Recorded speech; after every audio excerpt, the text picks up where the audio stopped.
episode number 135. Did they use a red stapler or not? Recorded live Sunday, June 8th, 2025, live from iTechGear Central. As I said, I'm Christopher Spera, the editor-in-chief over here at the iTechGear.org. Joining us today, hey, we've got the usual suspects. And I apologize in advance. But, we've got... we've got... I think it's fair. I'm just being honest. We've got the Dulcet Tones, the editor here at iTechGear.org and formerly contributing editor over Gear Diary and the late great Pocket Now, Mr. Chris Gavula. How are you, sir?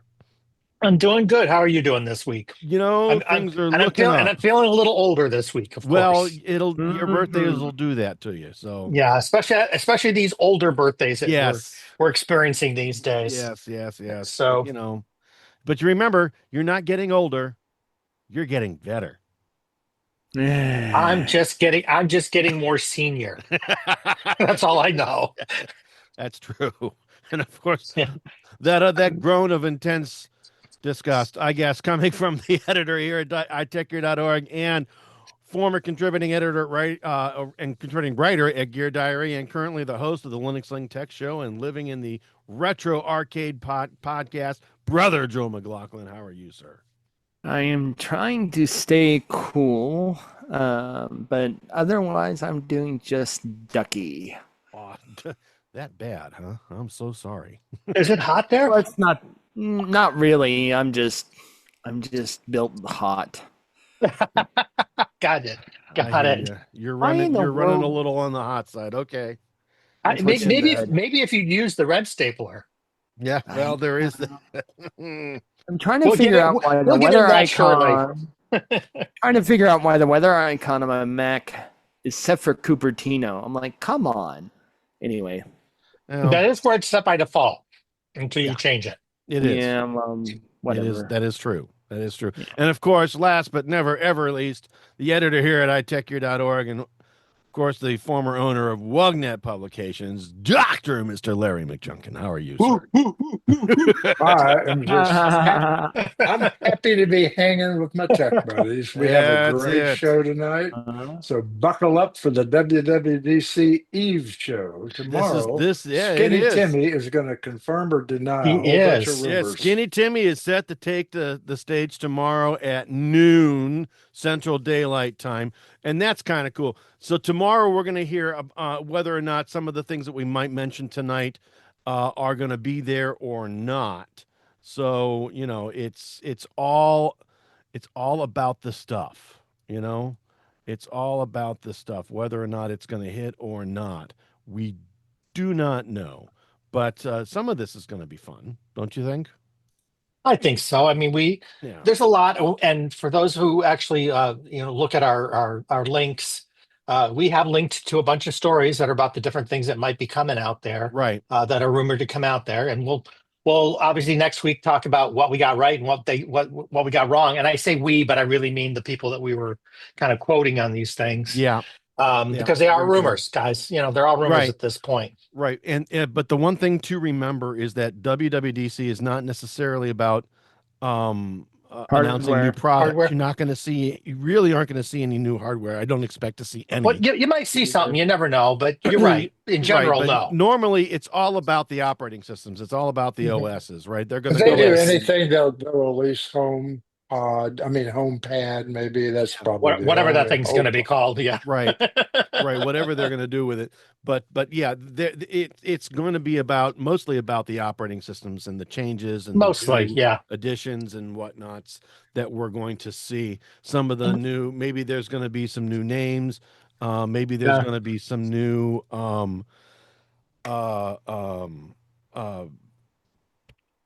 nomenclatures or updates to this, that, or the other thing. But the idea here, it's all really about developers.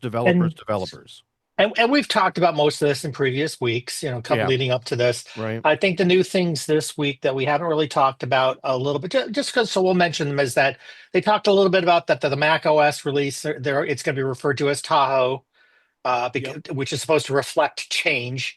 And they mentioned that they think that the new interface design is going to be referred to as liquid glass.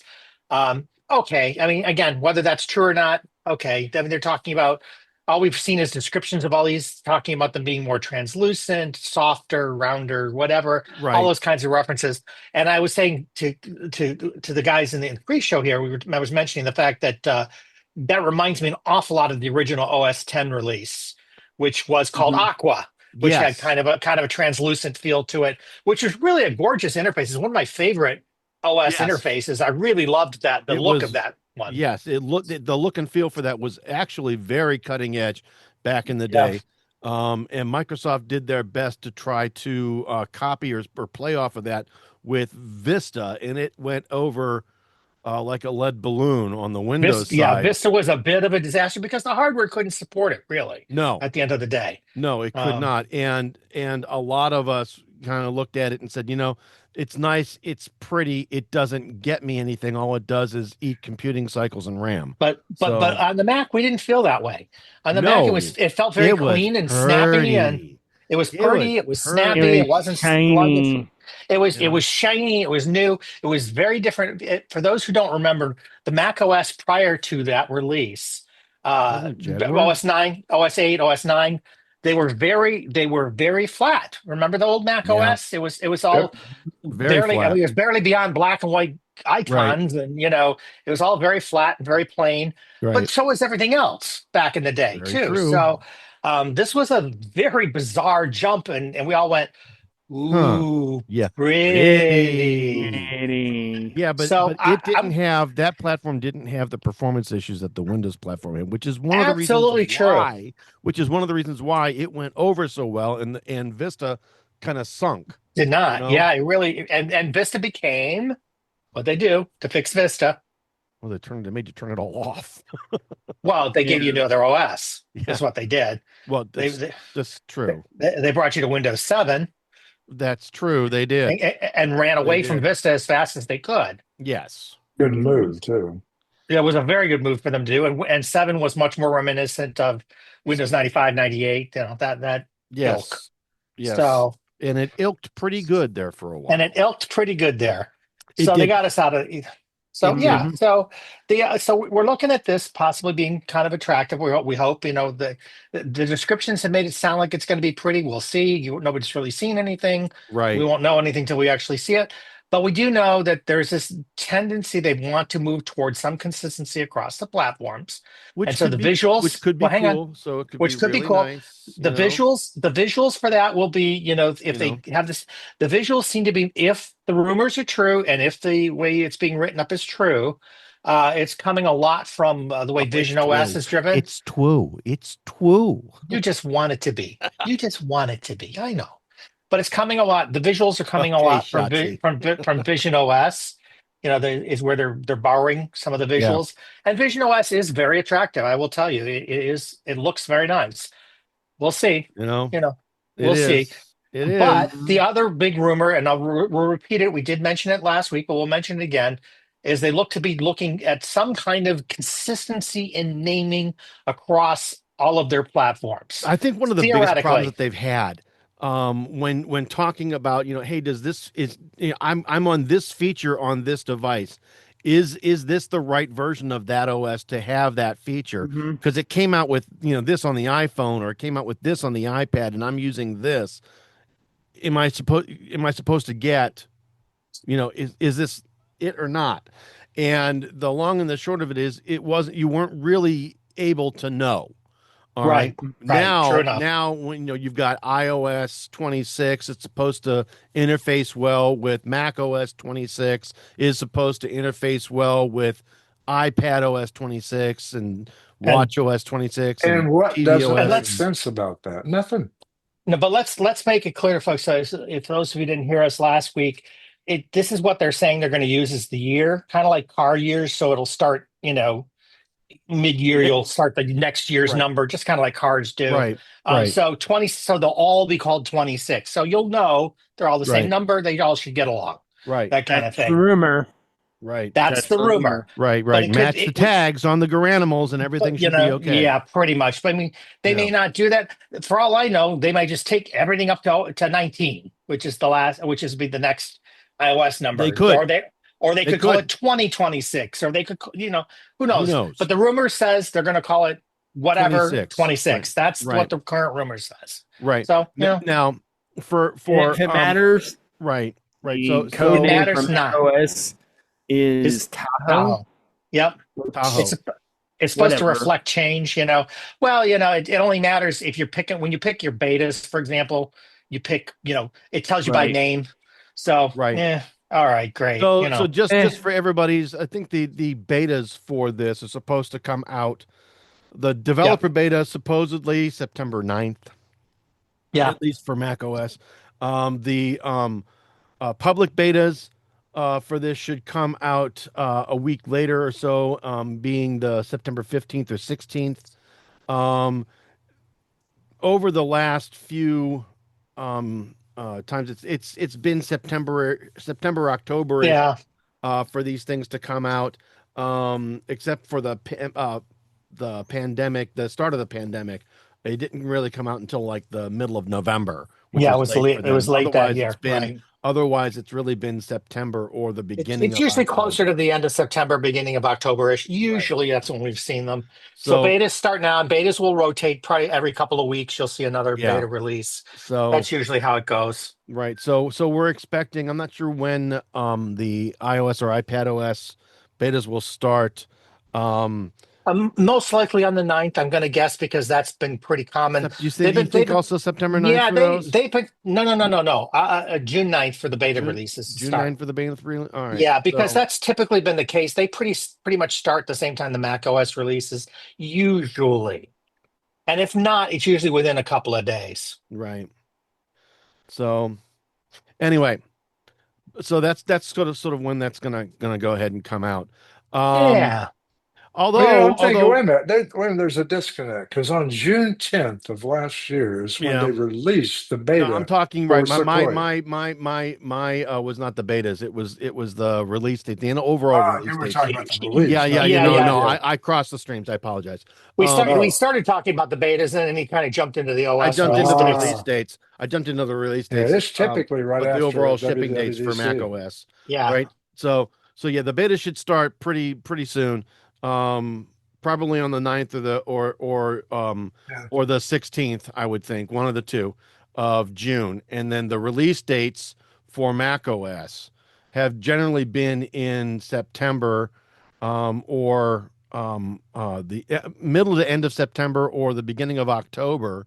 Although that one, like I said, for Big Sur during the pandemic, happened in the middle of November. So yeah, and as we said, the developer betas will probably be pretty close to the WWDC.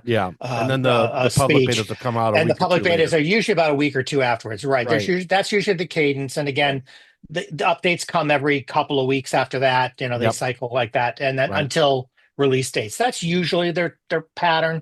Right. So, you know what? I think we're not going to hear a lot out of this WWDC. What's that? Though. It's Apple Intelligence. I think they're going to play that down, right? Probably. So, and Larry, in your opinion, there's a problem with Apple Intelligence, and so I guess the folks over at Macworld agree with you. So, well, I don't know. I have to disagree a little bit with what I think everybody's saying. Yeah, I think about AI. That is, I think at WWDC, I do not think Apple will come out and give the world all of the answers that it expects. I think they're going to tell us just enough to hopefully get our buy-in on what they're really doing behind the scenes. Well, I'm a big fan, and I really am, Gemini and to some extent ChatGPT.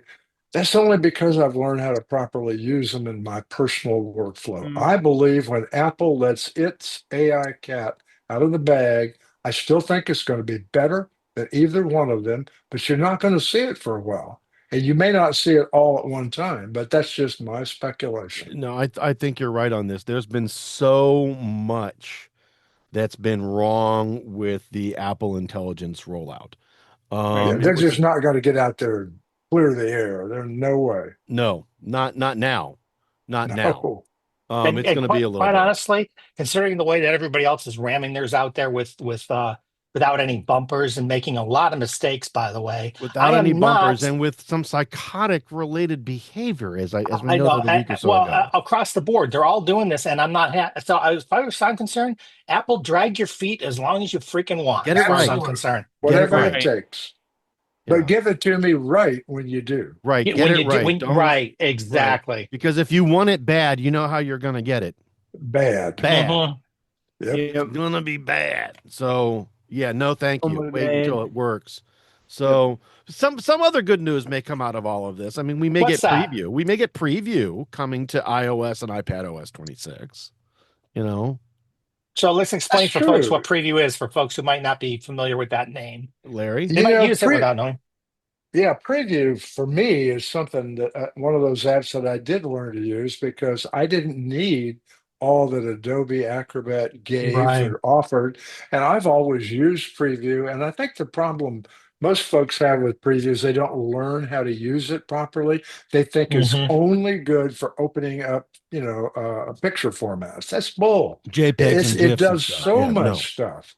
I mean, I love it for editing PDFs. It's great for editing PDFs. Absolutely. And is it a full replacement for Acrobat? Of course not. No. But on the other hand, it will do 90% of what the average and it's not meant needs. to be a replacement for Acrobat. Yeah, I don't know why they need it on iOS. I do see why they need it on iPadOS, but because a lot of people here, across the world, or even here in the States. I know my wife is this way. I think Misty is the same way, isn't she, Joel? Where the phone, the primary computer. It's the primary computing device. Honestly, it replaces Quick View for if it in fact is there. And Quick View doesn't let you really do anything other than view, whereas Preview lets you do a little bit more. Right. But it's an awfully small screen to be editing a PDF with. Not an iPad though. Not on an iPad. No, I said that's what I said. On an iPhone, yeah, I would agree with you. I can't see it. But if next year or year after they come out with a foldable iPhone, then that's a different animal we're talking about. So that is true. It might be a prep for that, or So, I mean, it's one of my favorite apps now that I've totally learned how to use it. I'm glad they're doing this. I really am. So it's nice to see it. It's a nice app, and it'll be nice to see it. The other thing that we may see is some new features in CarPlay out of iOS 26. So, Larry, what are you thinking that according to 9 to 5 Mac, what's going on? You guys know I'm a CarPlay fan. But this list is not very long. It's very short. No. Let me just dive in. We get a brand new design. That's great if you have a car on the short list for that new CarPlay Ultra. But if not, your UI is not going to change hardly at all. Right. It does have a larger text option, but I mean, I'm old and have bad vision, and I don't have any problem seeing the current. Me neither. So I don't think this is a big deal either. But the sound recognition update, for me, this is the big one. CarPlay already offers some sound recognition features for users who are deaf or hard of hearing, but they're going to move this accessibility feature further and let drivers and passengers alike be alerted when there are sounds outside the car, like sirens. Move over. There's a siren behind you, dummy, and that's kind of cool. Yeah. And if they can perfect this, they could save somebody's life. They could. My understanding, Larry, is the other feature of the new sound recognition is it's going to recognize the sound of a crying baby. So those of us now we have to put the baby in the back of the seat where you can't watch them. That's nice that it'll help them recognize that something like that's going on. Right. So if they need to pull over, they can pull over. Right. Right. Yeah, no. Right. It's just. But again, to me, Apple makes changes, but they don't do big things in big steps. They do things slowly. This upsets one crowd, one demographic, but it makes the other demographic happy. Well, they've been really good about assistive features in their products. They really have done a very nice job of it. So I'm happy to see this. That. Yep, glad to see it. Glad to see it. Agree. I will say, we talked about this. I want to mention it. I don't want to spend too much time on it, but there's a lot of folks that are trying to get a bigger screen in their vehicle. I know that there are some folks that will go ahead and just take an iPad and throw it in there and give folks the opportunity to use it. The one thing that we don't see though is the ability to use CarPlay on an iPad, and it would be interesting, to have that CarPlay interface on an iPadOS screen. I'm just saying. Yeah, and I've given you reasons why that's not going to happen. Yeah, like for example, not all iPads have GPS. You need it for CarPlay support, right? Supporting maps and all that. You do. Also, if you have a bigger screen in your car, what does it matter if it's driven by an iPhone or an iPad? If you look at the stats on it, that drives the car display. It is. If you look at most of the stats on it, virtually everybody who has an iPad has an iPhone. Not all. But the numbers are like, but like yes, 80% I or something have it. So the need for that is very minimal. I don't think I would be going out of my way to make that if I was Apple. If anybody out there listening, agrees and has some reasons why that it would be a good thing, or what things that they could wire in. Why would you want that iPad? And you can't give an excuse like, I want to watch movies. That's illegal in most states, kids. And it's illegal in all 50 states, I would say. So you can't be doing this. So can't be your reason. I'm just saying. Anyway, that's about it. At least for that kind of thing, and actually it for our WWDC preview this coming week, which starts tomorrow again at noon. I am going to go ahead though and move us to our mobile Linux segment, and this next story really just kind of made me. I mean, it made me do a double take, and it made me say WTF a lot. Apparently, there was a problem with the Nintendo Switch. I believe you have my stapler. Yeah, and I wonder if it was in fact red. So, Joe, what happened with this, and what can you tell us? Yeah, apparently, was it one GameStop? I think in Staten Island. Yep. They were preparing all the pre-orders, and they decided to staple the paperwork to the side of the box. And right to the right on the front of the box, so that they could quickly come in and say, "Who? Oh, Joel, here you go. Here's yours." And guess where Nintendo had the screen inside the box? Yeah, that box. Right. Top. So now you've got 100 different Nintendo Switch 2s with two little holes. The width of a stapler. Broken screens. Broken screens. And, those people are basically screwed, Well, they're not screwed, because didn't she say that the store the thought was making at least good? Before today, I heard this today, right? That the thought here was that, these things are, it's a limited shipment here in the States, number one. There aren't a lot of these, number two, to begin with. And these 100 people who had pre-ordered out of that and picked up at that particular store, were now screwed, because, when are they going to get a fixed Switch 2? Well, apparently, Nintendo and GameStop have gotten together and they're pulling some stock up from GameStop and have made some of these folks whole. I don't know if it's everybody, but at least some. At least they're trying to make it right. We'll give them some credit for that, right? Well, they're actually trying to make it right. And there's a couple things wrong with this. One, Nintendo, why'd you put the screen that close to the top of the box? For one. For two, why did they staple anything to it? Because gamers historically keep the boxes for the collection. Well, and it's not even gamers. Anybody, if you're going to do a pre-order, why would you do something that permanently damages the box? Part of it? First of all, these the guys at the store didn't go into any of the boxes. They didn't know that the screen was facing front, and B, that there was really no protection in front of it, except being wrapped in some kind of a Mylar regardless bag. of where the screen was. We don't really want the box damaged either. If you're a collector, you don't want the box damaged either. So you'd be annoyed anyway. Agreed. But the point here is that there was no protection on the inside.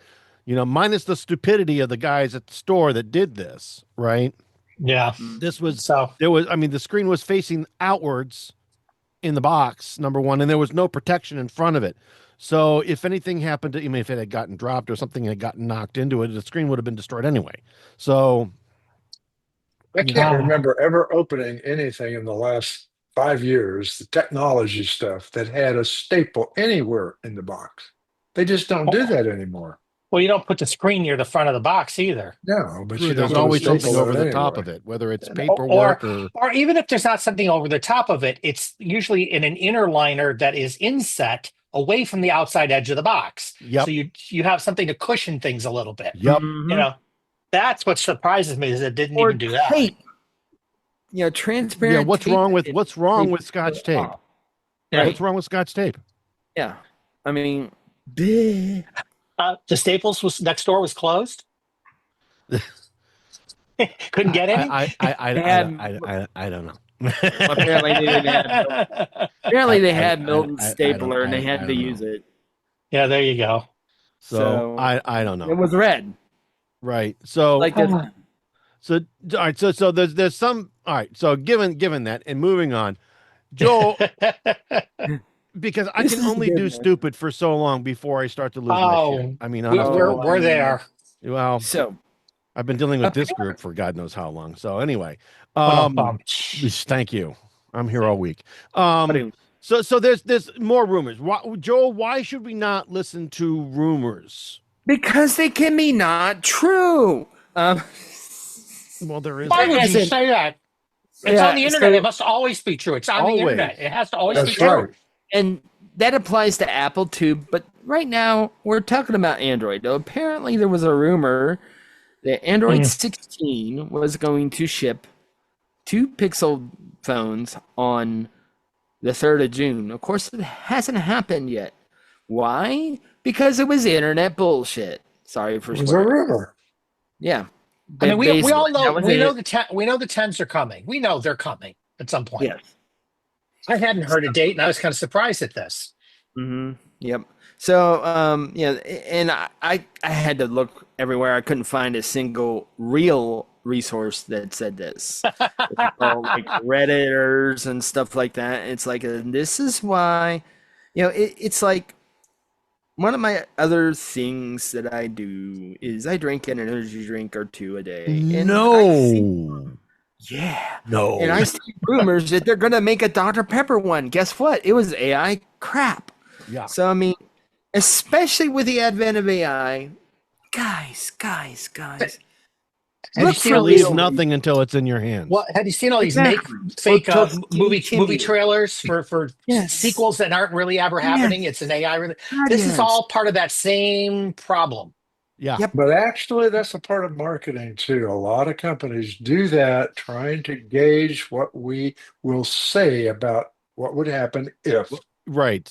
Depending on what it is, yes. Right. I mean, if you did, in fact, bring back Henry Cavill as Superman for this, that, or the other thing, would it be?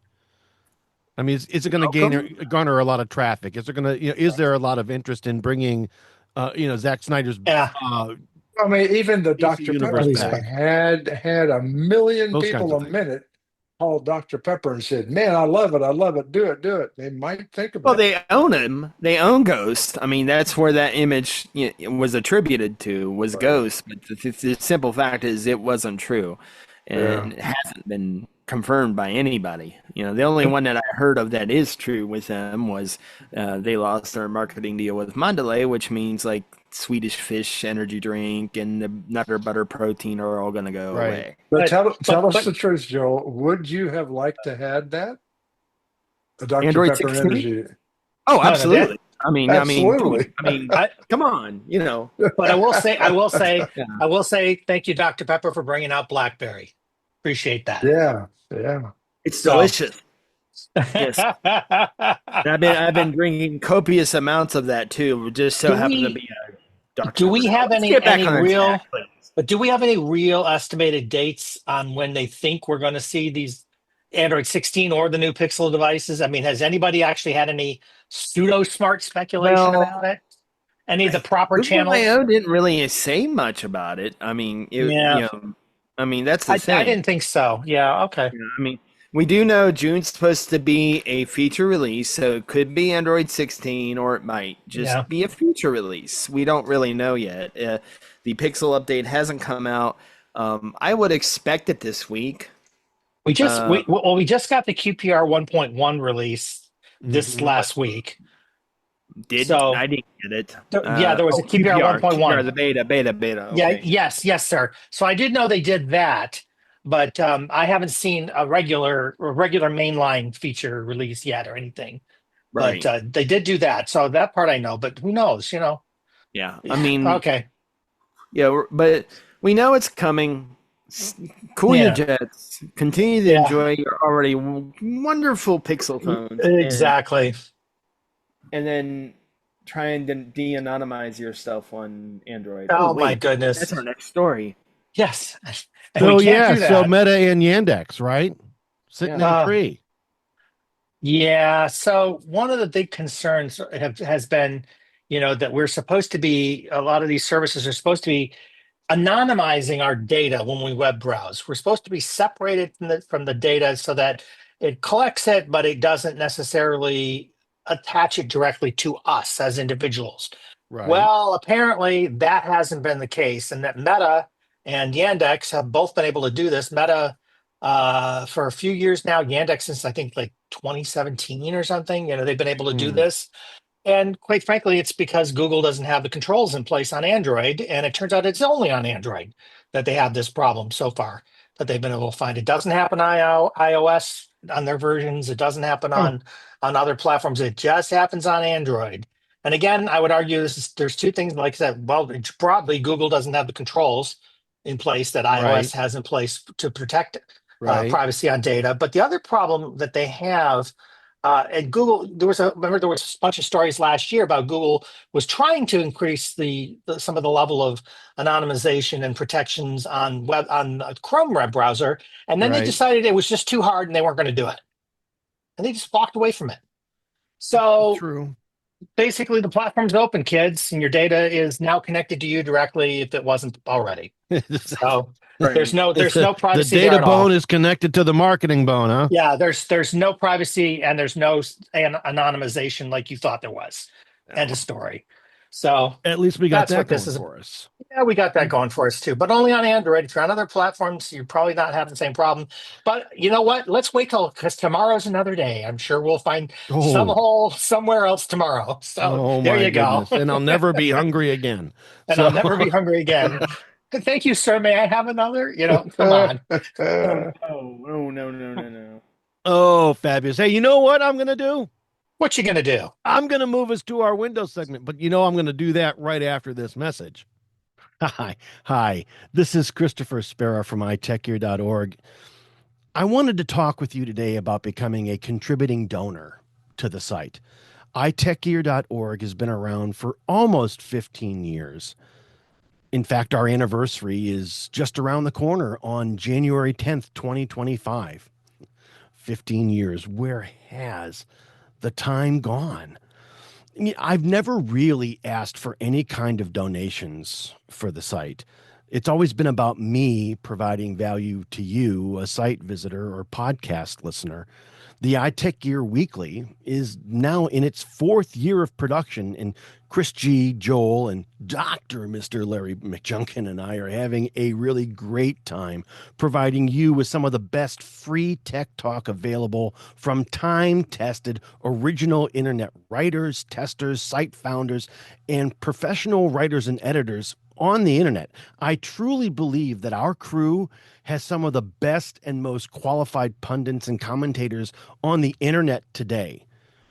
And we're not hobbled by any kind of sponsorship or affiliated relationship or other time-bought posts. It all comes from the heart.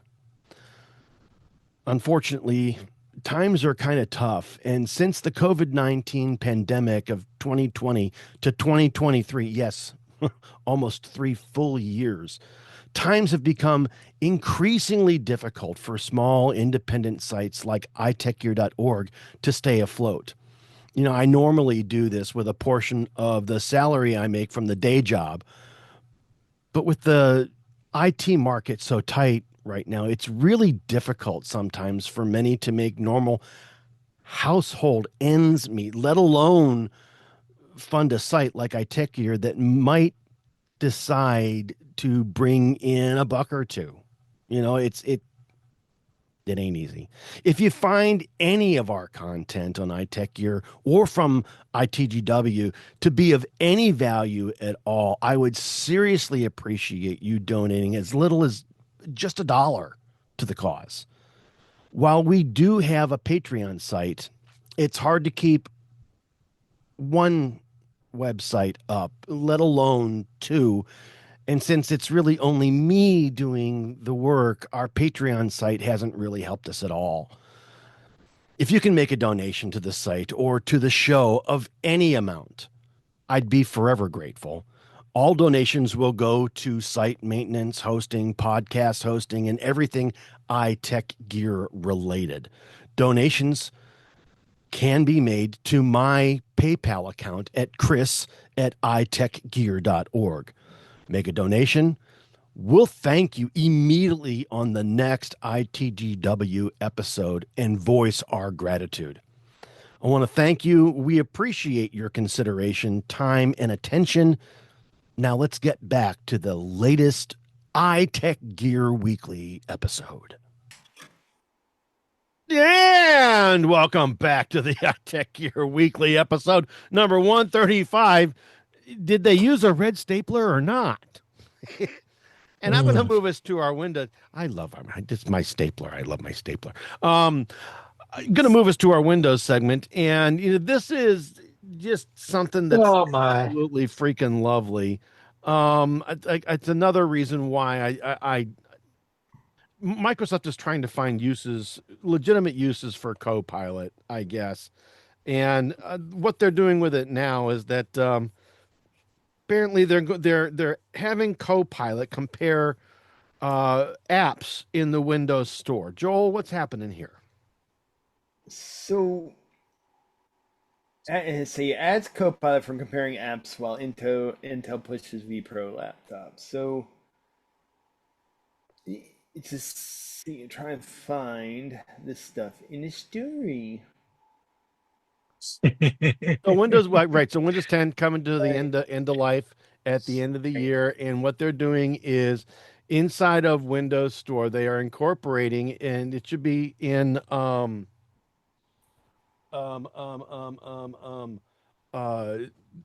25H2, which we're going to talk about a little bit more in just a minute.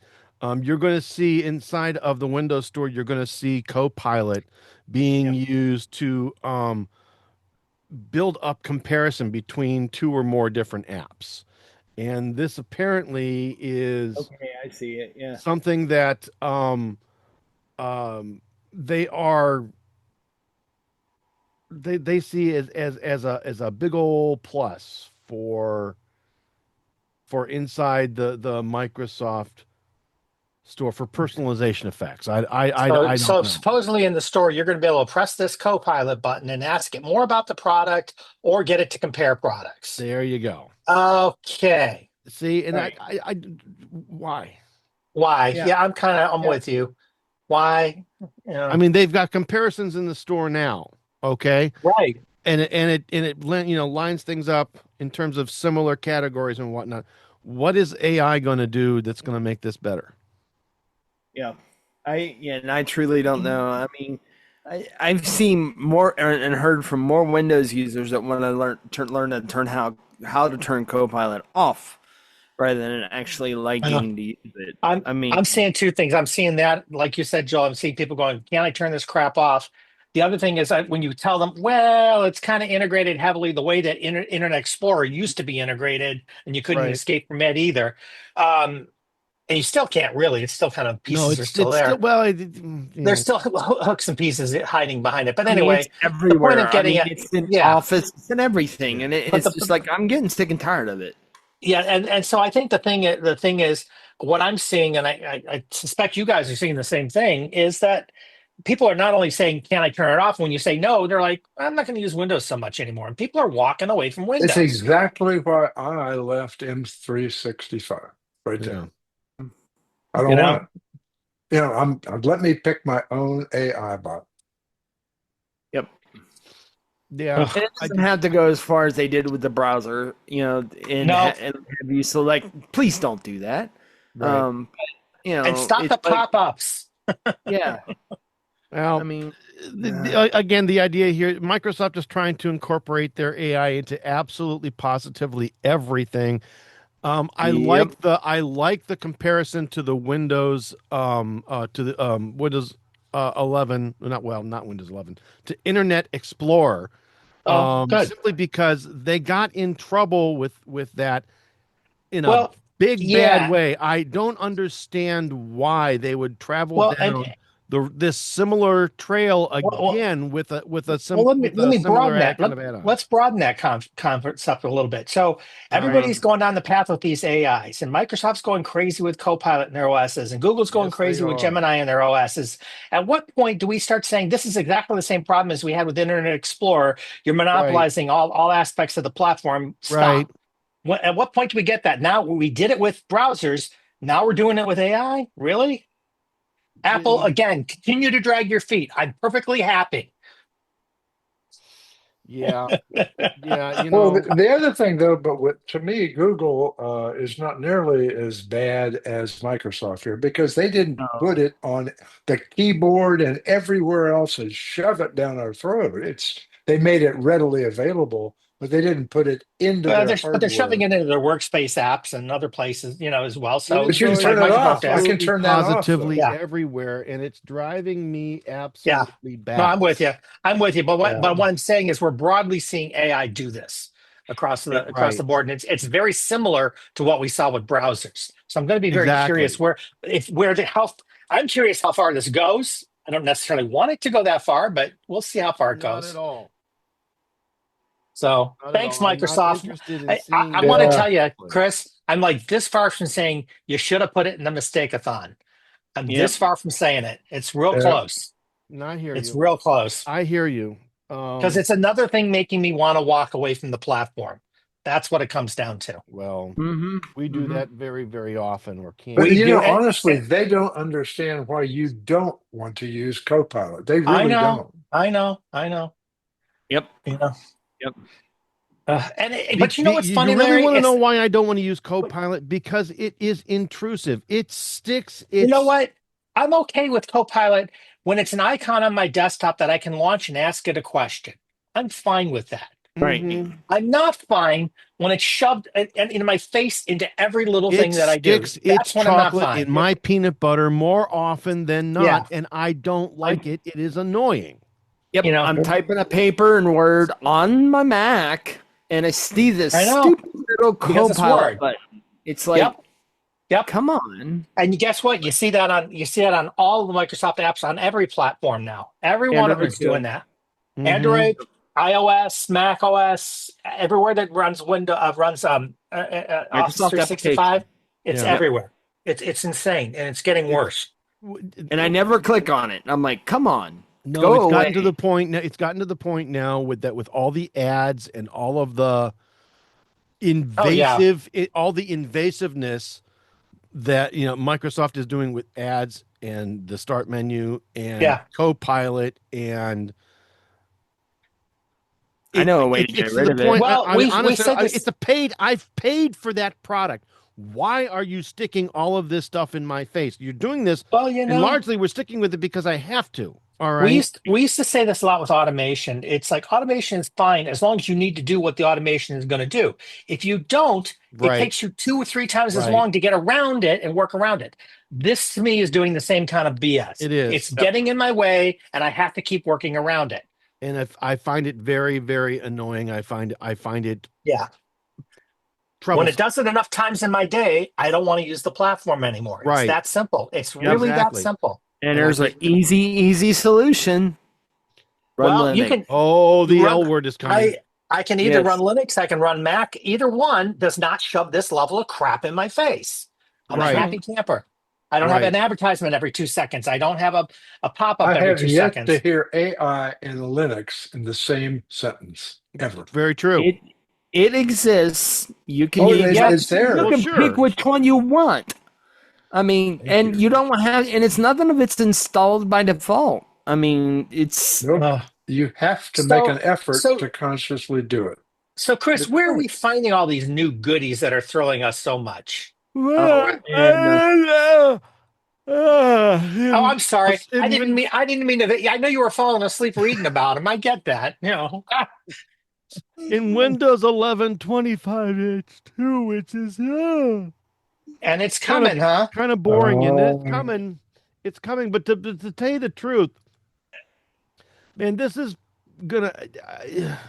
Yeah. The thing that always now Microsoft. This is all Microsoft, and you could stick this in a Mistake-a-thon episode all on its own, and we could talk about it for at least a good half hour, without a doubt. The thing that bothers me the most about the way that Microsoft is handling their updates is that they're coming across not as new versions. Sure. They're coming across not as new versions. They're coming across as just add-ons and updates. All right. I would very much prefer to see a new version and a version number come across, as opposed to just an add-on to the. You want to do 25H2? You want to do 24H2 or 26H1? Fine, but I'd like to see that as an actual update, and I'd like to see an ISO for it, so that if I want to install something new, or if I want to get a new PC or a new drive, and I want to be able to install that version.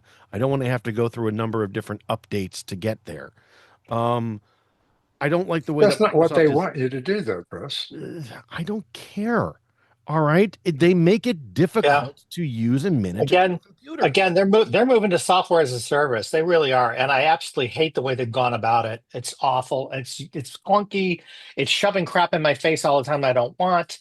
Again, you don't get the feature update. You don't get the feature updates. You don't get the whiz bang Shazam and excitement around it all. Well, software as a service is easier to go ahead and manage because everybody gets the same freaking version. But they don't. And that's where I was just going to go. I was just about to go there, but they don't. They don't. But they don't. And the problem is, so you've got a tech press that tries to say, hey, look at this great new feature. Okay, but only a tenth of you are going to get it. And we don't know when the rest of you are going to get it. It'll roll out eventually. Right. It's great and wonderful that Microsoft has made it available, but only if you have this version of the SaaS, or only if you subscribe to this are you going to get it. Why the hell do I care then? If I'm not going to be able to use it, if I'm not going to get it, why the hell do I care? And it's so muddy. You have no idea when you're going to really get it.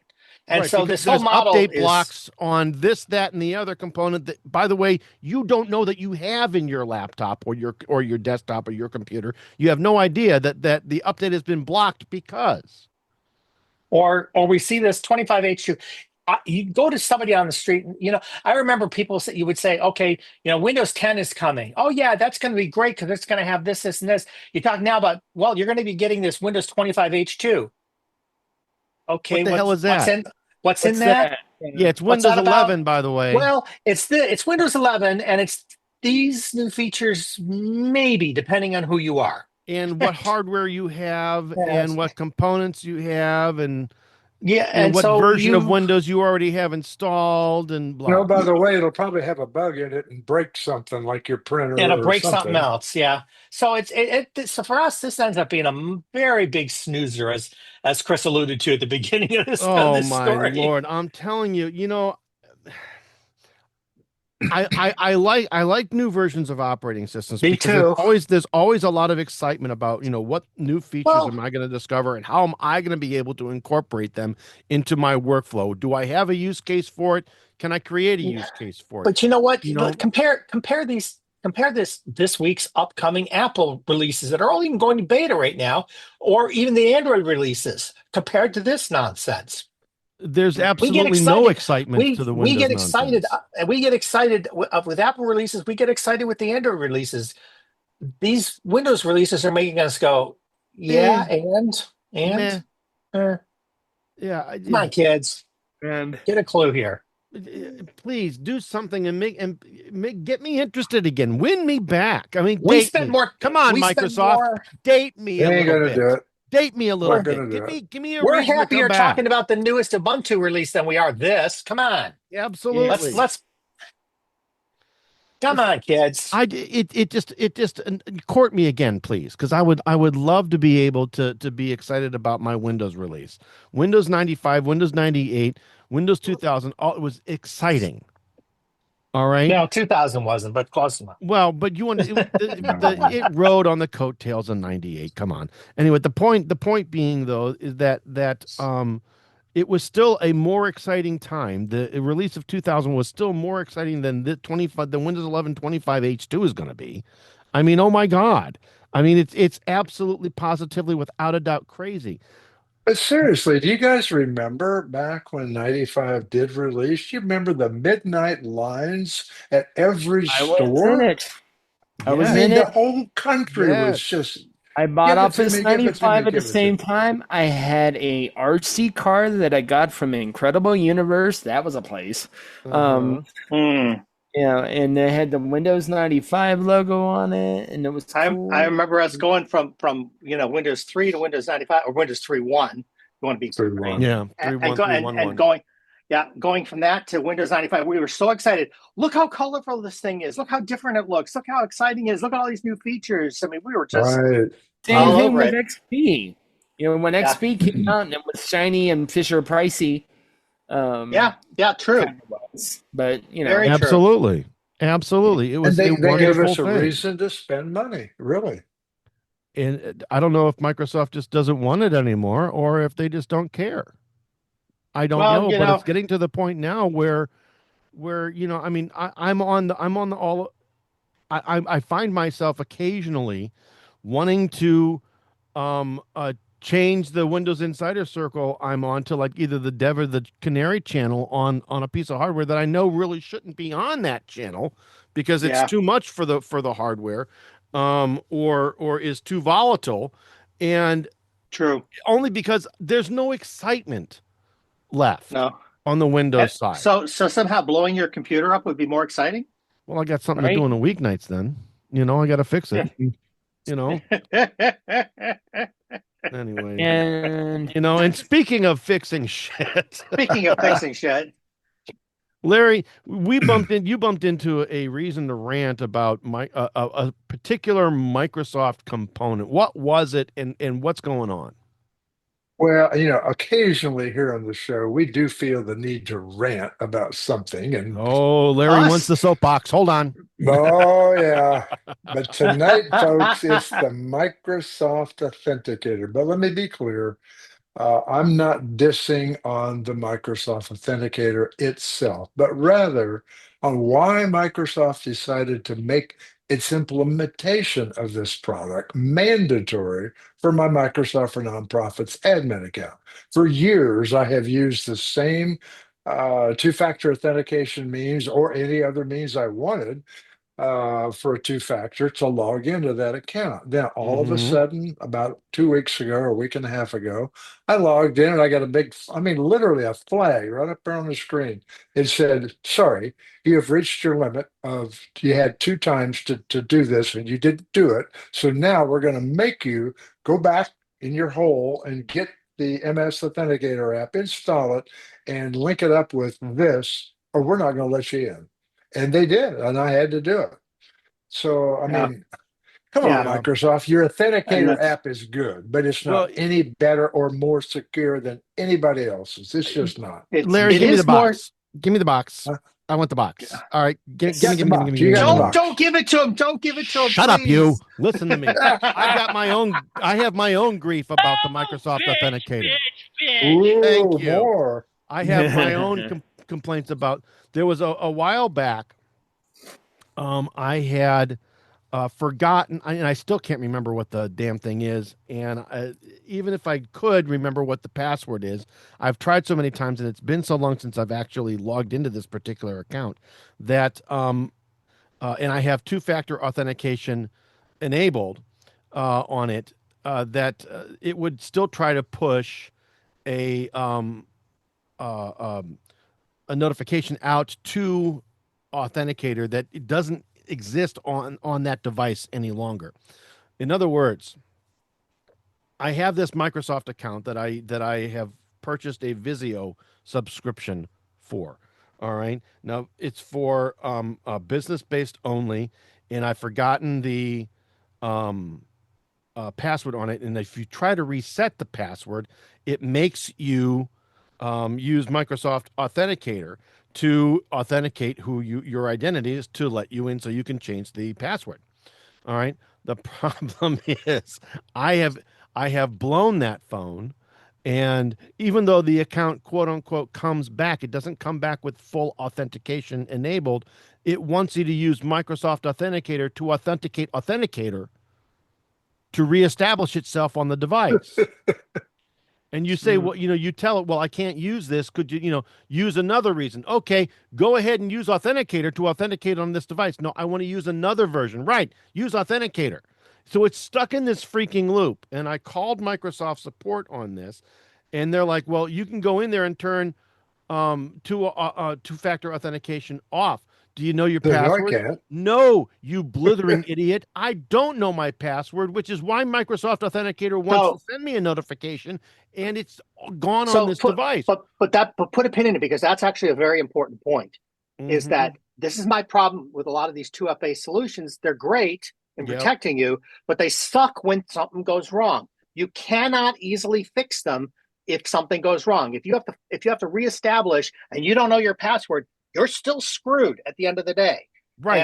And that happens over and over. I've got several of these. And those folks that you call, those support folks that you call, cannot. It's not that they will not help you.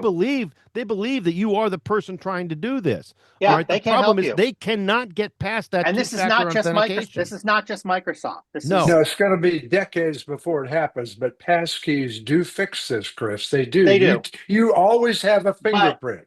But the problem with yes, that's true. The problem is, again, when you're cross platforms and all over the place, it's not supported across the platform sometimes where you want it to be, in the ways that you want it to be, or it's fingerprint on this one, but you still have to have a password on this platform. You still have to, and the other thing is, but I will say this much: two-factor, despite all this crap, I think we all still believe two-factor is something people ought to be doing. Yes, but here's the problem: they have but not SMS. Don't do SMS. They have my email address from the account. They have my alternate email address. They have my phone number.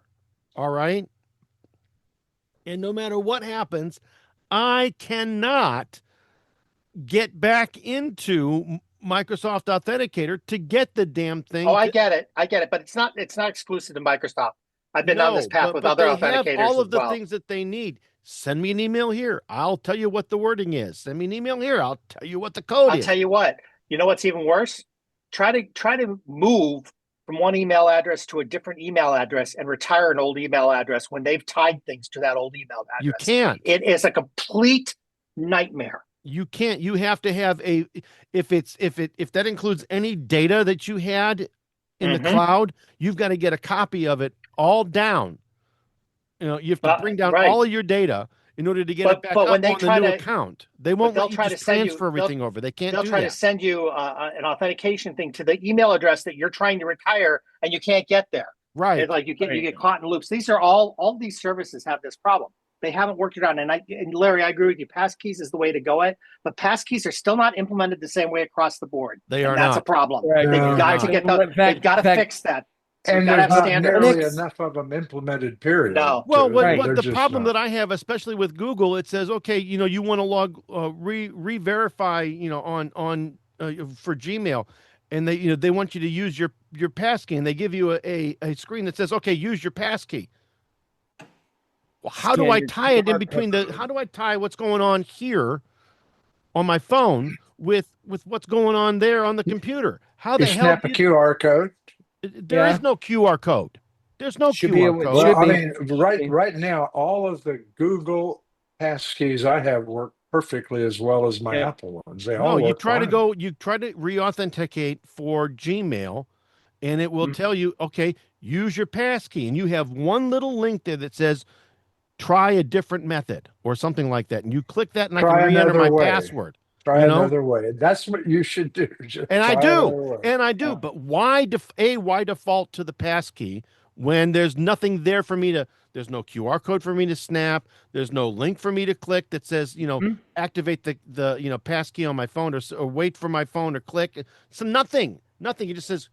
But if you will go into your Google account, go to security section, set up the passkey, I'll bet you $100 it'll work perfectly. I will say with my Google stuff, every time they want to approve it, they send a message to every device that I have a Google account on. Yeah. Every device. Yes, they do. And with regards to notification, there's nothing wrong with that. And I like it when they ask me that double number too. That's even better. Yep. Well, but Microsoft one thing you see that. here, and the biggest problem with passkeys is, for example, Linux doesn't have it built into the OS anywhere. The only place that it really works on Linux is in a browser. And usually you have to have a browser extension, like for Bitwarden. Bitwarden can be used to manage passkeys there. We had a conversation about this on the Linux Link Tech show. But it's not really truly integrated, and it's not done the same way everywhere. So, I mean, passkeys might be the solution, but not yet. Not until. But we can all agree that passwords is not the solution anymore. So no, and neither. And by the way, the only thing that takes me out of the problem that I've got right now. But let me add that although 2FA, MFA are good ways to go, I would disagree that using SMS as your authentication is a good answer. SMS is not protected or encrypted. It's not secure in any way, shape, or form. It's probably the weakest. They could use RCS of all of those, or RCA rather. They could go ahead and do that. If you have that, if you're sure that you have that, and you're sure you're going to get it that way, and you're sure that. Yeah, I was just going to say most of the time it's an SMS message. It is not an RCS message or anything else. It's just an SMS message. So I would suggest people, if you're going to use MFA, take it that one step further. All I can tell you is this is a big pain in the ass. I've lost access to that account. I'll never be able to have a Microsoft account on that address again. Oh well. There you go. And that's the nature of the thing these days. That's the state of these things. They're still in development. And a lot of them are not, I don't care whose solution you use. They're not flawless across the board yet. No. They're getting better, but they're not where they need to be yet. True. And on that happy better note, than nothing. And on that happy note, I'm going to go ahead and move us, thankfully, to our tip of the week segment. Before we actually I have something fun and good. All right. Good. Before we actually get to the actual tip, though, I want to remind everyone, hey, iTechGear was founded with the intent of making technology easy for everyone to use and understand.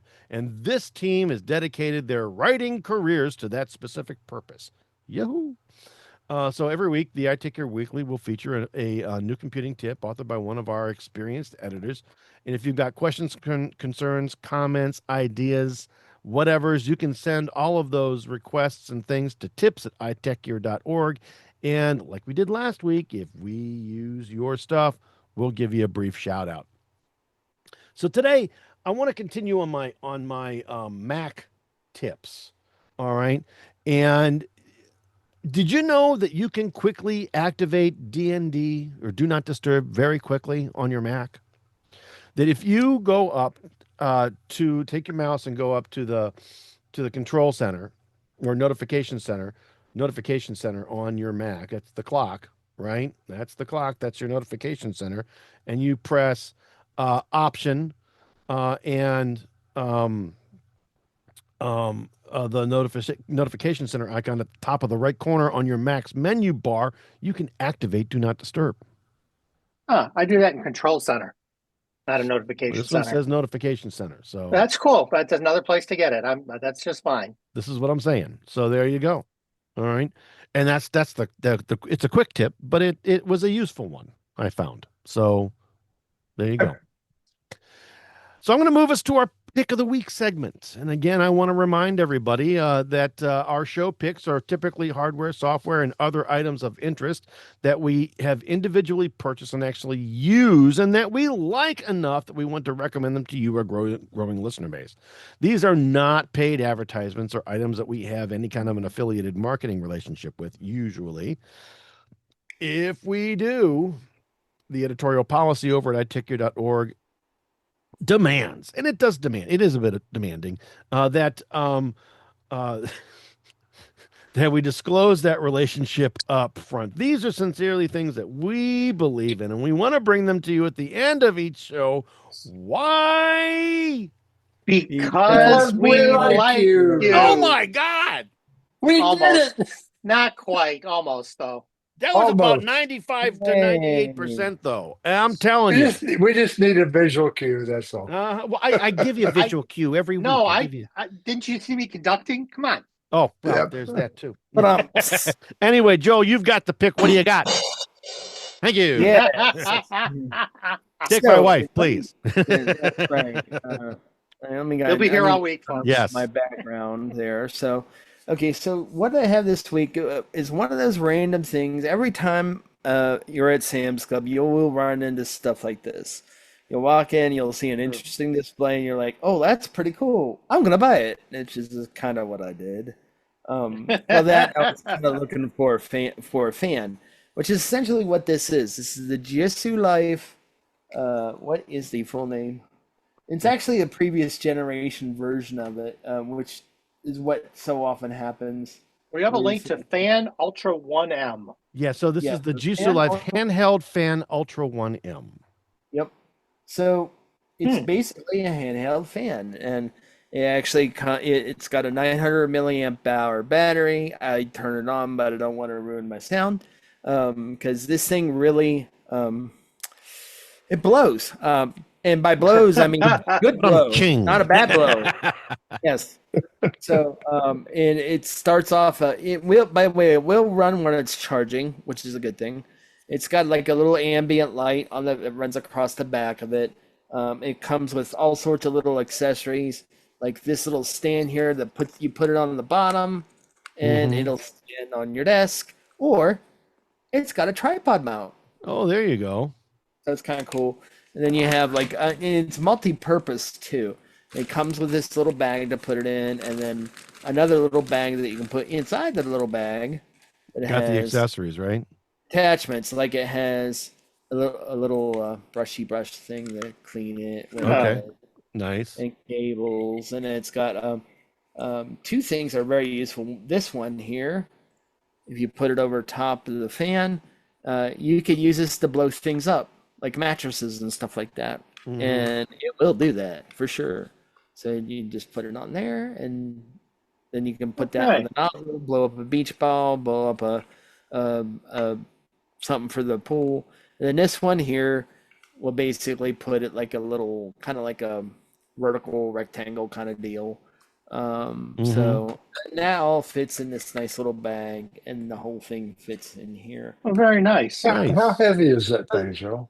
How heavy? It is very well built. It is made out of metal. It's not made It looks out like of it. It looks like it is. and let's see. I don't see. Do they have the weight listed on here? Specifications. Let's see. Of course, it doesn't have how heavy it is, but it feels pretty solid. It's supposed to run for 2 to 6 hours, depending on how high you have it turned off.